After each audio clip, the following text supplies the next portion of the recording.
بسم الله الرحمن الرحیم. الحمد لله والصلاة على نبیه اما بعد. ننا عقاید کې د اهل سنت والجماعت عقاید دیتا متفق عقاید ویل کېږي، د اهل سنت والجماعت عقاید مرتبه ویل کېږي او شپاړه عقیدې مرتبه ویل کېږي. په دې کې اکثریت د عقیدو ده او یو دوه پکې نظریات هم دي، خو چون کې اکثر عقاید دي په دې وجه وتا متفقه عقاید ویل کېږي. اوله عقیده هغه توحید د ام العقاید چوته وي.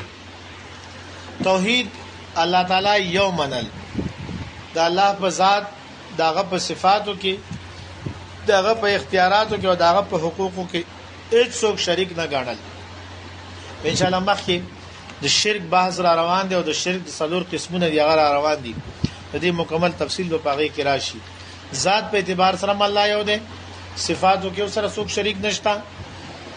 صفاتو کې سره شریک نشته مطلب دا چې د الله تعالی صفاتی نمونه موږ په کومه معنی او کوم مقصد سره الله تعالی د پر استعمالو هغه معنی کې مخلوق د پر استعمالول دا شرک دی.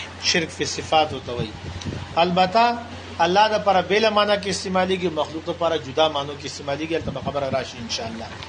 دا غرانګي شرک فل اختیارات، الله تعالی په اختیاراتو کې څوک هغه سره شریک نشته. اختیارات ویل کېږي نتایج ته، نتیجه الله راو باسي. اولاد نتیجه ده، الله تعالی زوی ورکي، لور ورکي او ځنی خلک محروم کې د دواړو نو چاته دواړه ورکي.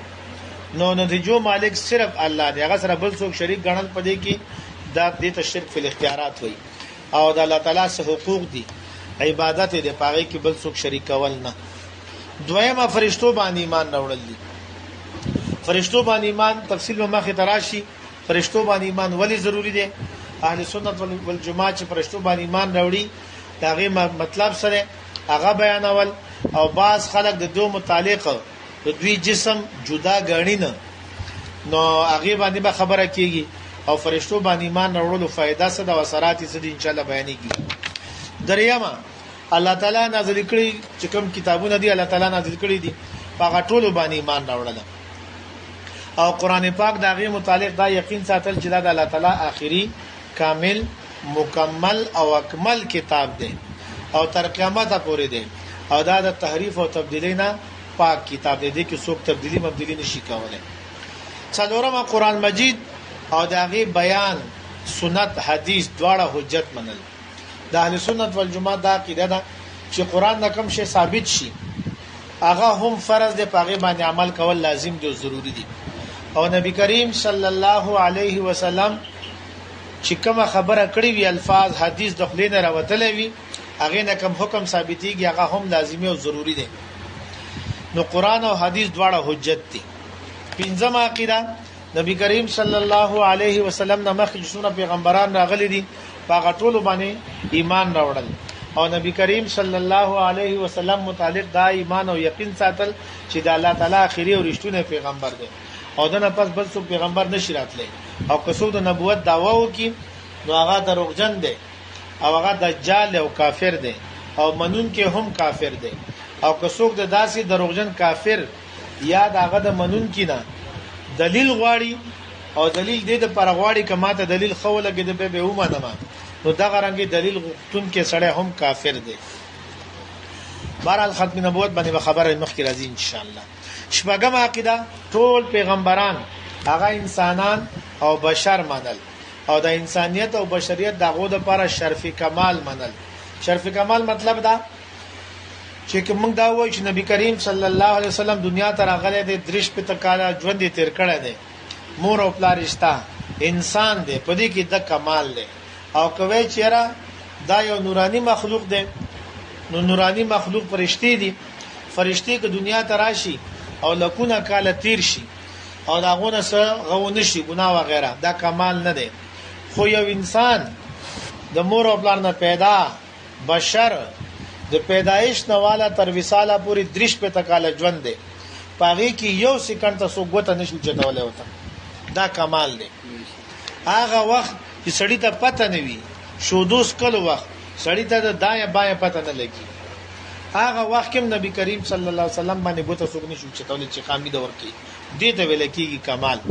نو موږ بداوایو چې انبیاء کرام ټول هغه انسانان دي، البته د عام انسانانو غوندې نه، بلکې هغه د انسانیت داسې کمالات او صفات سره متصف چې هغه ته د نورو خلکو رسایي ناممکنه ده.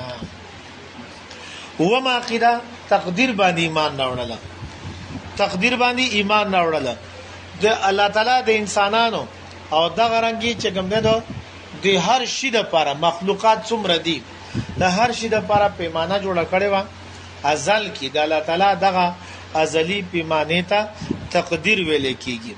او نه هم عقیده ده آخرت په ورځ باندې ایمان راوړل، حساب کتاب، میزان، پل صراط، جنت او دوزخ او د آخرت څومره تفصيلات هغه قطعي نصوص سره ثابت شوي دي، هغه ټول حق منل داغو انکار نه کول. او نه هم عقیده سره چې د مرګ نه پس دوباره ژوند کېدو باندې ایمان راوړل. زمونږ دا عقیده ده چې کله انسان مرش ټیک شو برزخ ته لاړ شي نو بیا یو پیربا شپېلې وهل شي دا ټول ژوندۍ بمړ شي، دا غي نه پس به دوباره بیا شپېلې وهل شي نو بیا به دا مړی ټول ژوندۍ شي. نو د مرګ نه پس دوباره ژوند کېدو باندې ایمان راوړل. دغه رنګ حشر دا د آخرت د ژوند دویمه مرحله ده. نو حشر او بیا دویمه مرحله کې به نبی کریم صلی الله علیه وسلم شفاعت کبرا صغرا وغیرہ دا څومره امور چې پای کې راځي دا غټولو باندې یقین ساتل چې دا حق دی او دا شته. نو به هر حال دا اتم عقیده شو ٹھیک شو او باقی اتبا سبال شي. الله تعالی دې موږ او تاسو ته صحیح ایمان را نصیب کړي. امين.